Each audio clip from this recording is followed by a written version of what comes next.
வணக்கம்மா. வணக்கம்மா, நமஸ்காரம். பஞ்சபூத சகல பிரேத புண்ணியாத்மாவும் உங்களுக்கும் உங்க கூட வர ஆத்மாக்களுக்கும் 1000 பாத நமஸ்காரம். சொல்லுங்கம்மா. அம்மா, நீங்க நிறைய விஷயங்கள் தொடர்ந்து சொல்லிட்டு வரீங்க இல்லையா? ஆமாம்மா. அந்த வகையில இறந்தவர்களுடன் நம்மளால பேச முடியுமா? அதற்கு என்ன வழிமுறைகளை நாம பின்பற்றினா இறந்தவர்களோட நம்மளால பேச முடியும்? அம்மா, ஒரு ரொம்ப அற்புதமான ஒரு கேள்வி கேட்டீங்க. நம்ம கை மூடி வச்சிருந்து கை நீட்டும் போதுதான் இதுக்குள்ள என்ன இருக்குன்னு ஆராய்வாங்க. ஆனா கையை திறந்து காட்டும் போது அதை திரும்பி கூட பார்க்க மாட்டாங்க. நம்ம உண்மையான விஷயங்களை இந்த மீடியா மூலியமா பகிர்ந்துக்கிறோம். நீங்க ஆன்மாக்கள் கிட்ட எப்படி பேசணும் அப்படின்னு கேக்குறீங்க. அது ரொம்ப நல்ல விஷயம். நான் உண்மையாவே கையை திறந்து காட்டுற மாதிரி நான் சொல்றேன். ஆனா அது எத்தனை பேர் ஏத்துக்குவாங்க? ஒரு குழந்தைகள் பிறக்கும் போதும் எப்படி ஒவ்வொரு அந்த காலகட்டங்கள்ல அவங்களுக்கு ஜாதகங்கள் அமையுதோ அதே மாதிரி ஒவ்வொரு நொடியும் ஒவ்வொரு நிமிஷமும் ஒவ்வொரு அற்புதமானது. நம்ம பேசிட்டு இருக்க இந்த டைம் கூட ஒவ்வொரு அற்புதமானது. இந்த டயங்கள்ல இப்ப இறைவனையும் பார்த்து பேச முடியும், இறைவனையும் நம்ம சந்திக்க முடியும், இறைவனுக்கு நிகரா இறைவனையே மண்டி போட்டு நமக்கு வேலை செய்ய வைக்க முடியும். அவ்வளவு ஆற்றல் நமக்கு மனிதனுக்கு உண்டு. மனிதனா இருக்கிறவங்கதான் சித்த புருஷன்மார்களும். தெரியாம அப்படி இருக்கும் போது ஆன்மா கிட்ட பேசுறதுங்கிறது ரொம்ப சுலபம். அதுக்கு எப்படின்னா 12 மணில இருந்து 1 மணிக்குள்ள இந்த தியான நிலையை மேற்கொள்ளணும். அதுகளுக்கு பிடித்த மாதிரி உணவுகள் வைக்கணும். ரத்தம், அப்படி இல்லைன்னா ரத்தம் கலந்த குங்குமம், அதே மாதிரி இந்த மாதவிடையான துணி, இப்படி பல ஆன்மாக்களை அழைக்கக்கூடிய விஷயங்கள் தனியா இருக்கு. அதுக்குதான் சம்சான காட்டுல, அதாவது சுடுகாட்டுல நாங்கெல்லாம் அகோரியெல்லாம் நல்ல தெரிந்தவர்கள் அங்க அங்க உட்கார்ந்து, ஏன்னா சடலம் எரிக்கும் போதும் அதுவும் கிட்டத்தட்ட மாமிசத்தை படையல் போடுறதுக்கு சமம். ஒரு சடலத்தை எரிக்கும் போது மாமிசத்தை படையல் போடுறதுக்கு சமம். அப்படிப்பட்ட முதியவர்களும் வருவாங்க, அதே சமயத்துல குழந்தைகளும் வரும். அதே மாதிரி இந்த மூத்த குழந்தைன்னு சொல்லுவாங்கல்ல, தலைப்பிள்ளை சொல்லக்கூடியது, அவங்களும் வருவாங்க. சுடுகாட்டுல எல்லாரும் வருவாங்க. அப்ப இவங்களுக்கு எல்லாத்துக்கும் விருந்து அழைக்கும் போது இவங்களை சுடுகாட்டுல சிவன் தான் இருப்பாருன்னு கிடையாது, காளியும் இருப்பாங்க. காளி யாரு? காளி ஒரு எச்சினி வடிவமானவங்க. சிவனின் வடிவம் தான், அவதாரம் தான். ஆனாலும் காளிக்கு தன்மை வேற. அவங்களுக்கு காம மோகம் இருக்காது, குடும்பம் இதெல்லாம் இருக்காது. அவங்களுக்கு என்ன படையல் அழைக்கிறோமோ அந்த அழைப்புக்கு தகுந்தாப்பல காளி உருவம் எடுத்து வருவான். அப்ப அவங்கள அழைக்கும் போது ஃபர்ஸ்ட் ஆன்மாக்கள்லாம் அதுல இருந்து பிரிவுபடும். ஏன்னா ஒண்ணும் ஒரு சடலத்தை எரிக்கும் போது தனக்கு பக்கத்துல நின்று அழுகுங்க. அழுகாதவங்களையும் அழுக வைக்கக்கூடியது இந்த மசான கொள்ளை, இந்த சம்சான காடுன்னு சொல்லக்கூடியது. அப்ப ஆன்மாக்களை ஈஸியா தொடர்பு கொள்ளலாம். எல்லாரும் சம்சான காட்டுக்கு போங்கன்னா கண்டிப்பா முடியாது. அதுக்குன்னு சம்சாரத்துக்கு இந்த ஆன்மாக்களை வரவழைக்கிறதுக்கு சக்கரம் இருக்கு, எந்திரம் இருக்கு, முத்திரைகள் இருக்கு. அந்த முத்திரையை போட்டு இவங்க உட்காரும் போது ஆல்ரெடி ஆன்மா ஒவ்வொரு வீட்டுகள்லயும் கண்டிப்பா தொடர்பு கொள்ளத்தான் செய்யுது. ஆனா ஒரு பாத்திரம் விழுந்தாலும் நைட்டு ஒரு அமானுஷ்யமான விஷயம் சவுண்டு கேட்டாலே பயப்படுவாங்க. முதல்ல அந்த பயத்தை போக்கணும். மூலாதாரம், சுவாதிஷ்டானம், மணிப்புரம், அனதானம், விசிப்பி, ஆக்கினை துரிதம் துரிதாயுதம், சக்திகளை சிவகலத்தை வெல்லும். அப்படி சிவகலத்தை வெல்றது அப்படின்னா அவங்க சூட்சும உலகத்துக்கு போகணும். அட்லீஸ்ட் மூலாதார, சுவாதிஷ்டானம், மணிப்புரகமாவது 3 சக்கரமாவது அவங்க தன்னடக்கத்தை கொண்டு வரணும். அப்பதான் இவங்க பயத்தை வெல்ல முடியும்.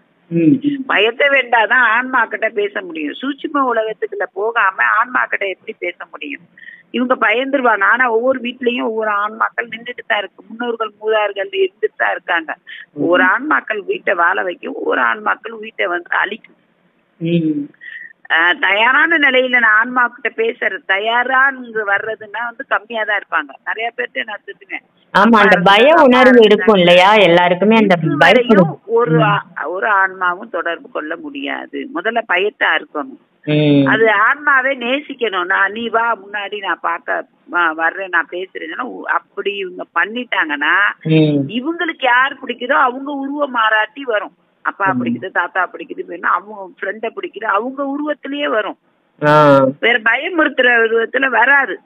பயமுறுத்துற விதத்துல யாரு வருதுன்னா யாரோ ஒரு ஆன்மா செல்வத்துடைய தொடர்புள்ள ஆன்மா வண்டியில அடிபட்டோ, தூக்கு போட்டோ, மாத்திரை சாப்பிட்டோ, ஏதோ தீ கொளுத்திட்டோ, கொடுமையான விஷயத்துல இறந்த வெட்டுப்பட்டோ இப்படி இறந்தாங்கன்னா அந்த ஆன்மாக்களுக்கு அதுக்கு ஒரு கொள்கை இருக்கும். என்ன கொள்கை இருக்குன்னா, இந்த மாதிரி குடும்ப வாழ்க்கையில ஈடுபடாதவங்க, தண்ணி கழியாதவங்க, அதே மாதிரி உடம்பு அசுத்தம் இல்லாம இருக்கிறவங்க, இப்படி ஒரு சில கொள்கை இருக்கும். அந்த நபருக்காக தேடிக்கிட்டு இருக்கும். ஒரு 10 பேர் போறாங்கன்னா அந்த 10 பேர்ல ஒருவரை தேர்வு செய்து அவங்கள போய் பிடிச்சிரும். அவங்களதான் மனநிலை பாதிப்பு உண்டாக்கிறது, அவங்கள எந்த டாக்டர்கிட்ட போனாலும் சரி பண்ணாம இருக்கிறது, அவங்கள எந்த சாமியார்கிட்ட போனாலும் இருக்கு, அவங்களையும் விரட்டி அடிக்கிறதுக்கும் நம்மளால முடியும். அதுக்கும் அவங்க உடல் ரீதியா ஒத்துழைக்க முடியும். முதல்ல ஆன்மாட்ட பேசுறதுக்கு தயாரான நிலையில இருக்காங்களா அப்படிங்கறத உறுதிப்படுத்திக்கிறணும். ஆனா அப்படி தயாரான நிலையில யார் இருப்பாங்கன்னா, எங்களை மாதிரி சித்த புருஷന്മാர்களும் யோகிகளும் ஞானிகளும் மகான்களும் இவங்கதான் இப்ப அகோரி பாபாமார்களும் இருப்பாங்க. இவங்க இருப்பாங்களான்னா வாழ்க்கை இழந்தவங்க, தன் கணவனை இழந்தவங்க, மனைவியை இழந்தவங்க, குடும்பத்தை பிரித்தவங்க, தனிமையாக ஒதுக்கப்பட்டவங்க, இவங்களை திட்டத்திட்ட ஆன்மா தொடர்புலதான் இருந்துட்டே இருக்கும். ஆனா இவங்க தொடர்பு கொள்ள மாட்டாங்க. உங்களுக்கு ஒரு பய உணர்வு இருக்கும். ஆனா மொத்தத்துல பயம்ங்கிற அந்த கருவை அறுத்தால் மாத்திரமே ஆன்மாவை தொடர்பு கொள்ள முடியும். எவ்வளவு பெரிய மகான்கள் கூட ஆன்மாவை தொடர்பு கொள்ள பயப்படுவாங்க. நான் ஆன்மா கூடயே வாழ்றதுனாலே என்னமோ நான் ஆன்மாக்களுடைய வாழ்ந்துட்டு இருக்கேன், ஆன்மாக்களுடைய தொடர்புல இருக்கேன், ஆன்மாக்களோட பேசுறேன். ஆன்மாக்கள் போறதை நான் போட்டாவா எடுத்தே காமிப்பேன், எல்லாத்துட்டையும் நான் சொல்லிட்டு இருக்கேன். ஆனா அது கூட எல்லாரும் அலட்சியமா தான் நினைச்சிட்டு இருக்காங்க. ஆனா ஒரு சிலருக்கு காமிச்சிருக்கேன், மிரண்டிருக்காங்க. அவங்களும் டெஸ்ட்டுக்கு அந்த போட்டோவெல்லாம் எடுத்து அனுப்பிச்சு விட்டு இருக்காங்க. அனுப்பிச்சு விட்டு அவங்களே நம்பி இருக்காங்க. ஆமா இதே உருவத்துலதான் இருக்கு, இறந்தது இவங்கதான் நம்பி இருக்காங்க. இந்த மாதிரி சில விஷயங்கள்லாம் கூட நான் செய்யறேன். இப்பவும் ஆன்மா தொடர்பு கொள்றவங்க யாரு நீங்களே விரும்பினா கூட நான் உங்களுக்கு இந்த சூட்சும ரகசியத்தை நான் கத்துத்தரேன். ஆனா அதுக்கு பயத்தை அறுக்க தனிமையில இருக்கணும். முக்கியமா தனிமையில இருக்கணும். தனிமையில இருந்தாதான் அது தொடர்பு கொள்ளும். ஒரு உங்க கணவரே இருக்காங்க, உங்க பிள்ளையே இருக்கு, அம்மாவை உங்களை வேற ஒருத்தவங்களோட பார்க்க அந்த பிள்ளைக்கு பிடிக்குமா? பிடிக்காது. கணவருக்கு பிடிக்குமா? பிடிக்காது.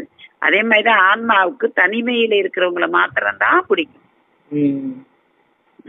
இது மாத்திரம் எச்சினிய வசியப்படுத்திக்கலாம். யார் ஒரு உறவுக்காரவங்க வேணுமோ அவங்கள தனிமையா இருக்கிறவங்க அவங்கள வசியப்படுத்தி அவங்களோட வாழ பார்த்துக்கலாம். எல்லாமே கிடைக்கும். நல்லா ஒரு மூலையில தான்மா கிடப்பேன். எல்லாமே அந்த தனிமையில ஆன்மாக்களையும் சிவபெருமானுடைய அனுகிரகத்தினாலையும் சக்தியுடைய அனுகிரகத்தினாலையும் நான் செயல்படுத்துறேன். அவ்வளவுதான். கண்டிப்பா கண்டிப்பாம்மா, ரொம்ப ஒரு அருமையான தகவல் கொடுத்தீங்க. ஏன்னா நிறைய பேரோட சந்தேகம் இது, ஆன்மாக்களோட நம்மளால பேச முடியுமா, நமக்கு அந்த திறமை கிடைக்குமான்னு நிறைய பேர் ஏங்கிட்டு இருக்காங்க. அவங்களுக்கு ஒரு வரப்பிரசாதமான ஒரு பதில சொல்லிருக்கீங்க. நன்றிகள். நன்றிம்மா. ரொம்ப சந்தோஷமா இருக்கு உங்களுடைய இது கேட்டது. நன்றிம்மா.